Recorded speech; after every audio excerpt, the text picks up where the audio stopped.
The scatter graph shows the age and the value of each of 10 cars of the same make and model. Part A, describe the relationship between the value of a car and the age of a car. Two ways you can answer this. You could say the older the car, the lower its value. So you can write that sentence, the older the car, the lower its value. Or you can just simply write negative correlation.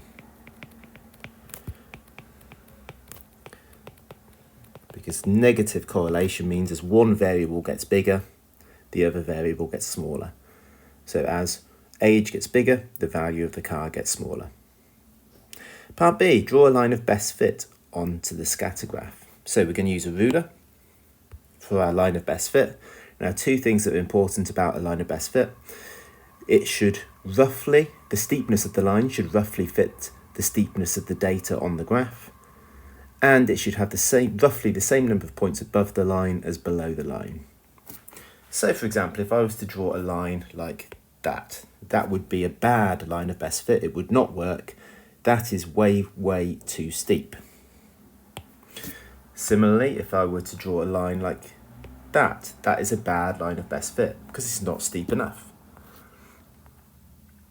If I was to draw a line of best fit like that, then the steepness of that might be okay, but clearly all of the points are above the line, so that line needs to be higher. So I think a line of best fit will probably be something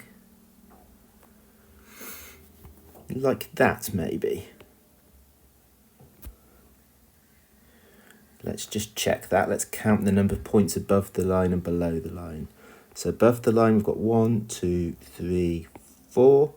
And below the line, we've got 1, 2, 3, 4, 5. And we've got 1 point that's on the line. So yes, I think that's okay. 4 to 5. The points are roughly balanced around that line. So that is a good line of best fit. It might not be reliable to use the line of best fit to predict the value of a car that's 10 years old. Give a reason why. So the issue is this: if we tried to predict the value of a car that's 10 years old, so £800, is that reliable or not? It's not reliable because look at the information of the cars that we do know. We know about cars that are 7 years old. We know about a car that's 5 years old. We know about 2 cars that are both 4 years old, 2 cars that are both 3 years old, 2 cars that are 2 years old, and 1 car that's 1 year old. We don't know anything about cars that are 10 years old or 9 years old or 8 years old. We've got no information about those. So it would be unreliable for us to use our graph to do that. So I would say 10 years old is outside the data range that we know about. And so we don't know whether it's going to follow the same pattern or not. It might not. So that's why it's going to be unreliable.